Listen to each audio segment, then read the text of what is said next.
السلام عليكم ورحمة الله وبركاته. الحمد لله رب العالمين والعاقبة للمتقين.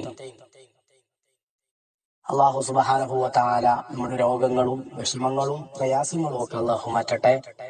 റഹ്മാനായ റബ്ബ് അവന്റെ കാരുണ്യം അനുഗ്രഹം അള്ളാഹു തആല നമുക്ക് ഏവർക്കും ചൊരിഞ്ഞ് വലിയ അനുഗ്രഹം നൽകി അള്ളാഹു അനുഗ്രഹിക്കട്ടെ. പ്രിയപ്പെട്ട മുഅ്മിനീങ്ങളെ, മുഅ്മിനാത്തുകളെ, ഒരുപാട് ആളുകൾ പറയുന്ന വിഷയമാണ് മക്കൾക്ക് പഠിച്ചാൽ മറവി ഉണ്ടാവുക. സാധാരണ കുട്ടികളിൽ ഉണ്ടാകുന്ന ഒരു രോഗമാണ് മറവി രോഗം. വല്ലാണ്ട് ആ രോഗം അലട്ടുക. പല ആളുകളും പറഞ്ഞൊരു വിഷയമാണ് മറവി. പഠിച്ചത് മുഴുവനും മറന്നു പോവുക, പഠിക്കാൻ തീരെ താല്പര്യമില്ലാതിരിക്കുക, വല്ല ഉന്മേഷം കുറയുക, വലിയ ഒരു അലസത ഉണ്ടാവുക, ക്ഷീണം, തടി, വല്ലാതെ മടി ഉണ്ടാവുക. ഇങ്ങനെയൊക്കെ പല ആളുകളും പല വിഷയത്തിലും അലസത തോന്നുന്ന പല ആളുകളും പറഞ്ഞിട്ടുണ്ട്. വലിയ വിഷമങ്ങൾ ഉണ്ടാവാറുണ്ട്, വലിയ പ്രയാസം ഉണ്ടാവാറുണ്ട്. എന്നാൽ ഈ അലസത മാറാൻ, ഈ വിഷമം മാറാൻ, ഈ മറവി മാറിക്കിട്ടാൻ, പഠിച്ചത് മുഴുവനും മറന്നു പോകാതിരിക്കാൻ പരമകാരുണ്യവാനായ അള്ളാഹുവിന്റെ ഒരു പേരുണ്ട്, യാ റഹ്മാൻ. പരമകാരുണ്യവാൻ എന്നാണ് ഈ ഇസ്മിന്റെ അർത്ഥം. യാ റഹ്മാൻ. എല്ലാവരും പറഞ്ഞു ശ്രദ്ധിച്ചു പറയണം, യാ റഹ്മാൻ.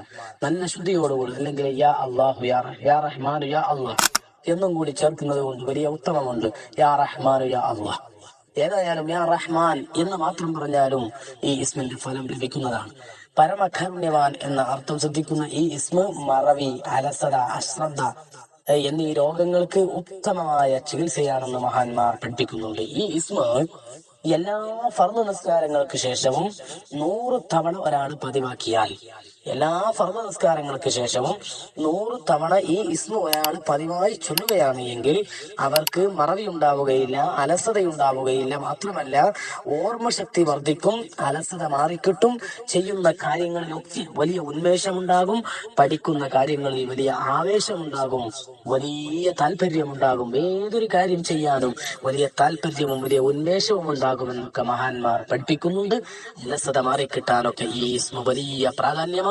നല്ല ശുദ്ധിയോടുകൂടെ എല്ലാ ഫർദ് നിസ്കാരത്തിന്റെ ശേഷവും 100 തവണ ഈ ദിക്ർ, ഈ ഇസ്മ, ഈ പേര്, അള്ളാഹുവിന്റെ മഹത്തായ പേര് യാ റഹ്മാൻ എന്ന ഈ പേര് എല്ലാവരും ചൊല്ലാൻ ശ്രമിക്കുക. അള്ളാഹു സുബ്ഹാനഹു വ തആല നമ്മുടെ അലസത, മറവി, അതുപോലെ മറ്റുള്ള രോഗങ്ങളെല്ലാം അള്ളാഹു മാറ്റിത്തരുമാറാവട്ടെ. ജീവിതത്തിൽ അള്ളാഹു സന്തോഷം നൽകട്ടെ. അസ്സലാമു അലൈക്കും വറഹ്മത്തുള്ളാഹി വബറകാതുഹു.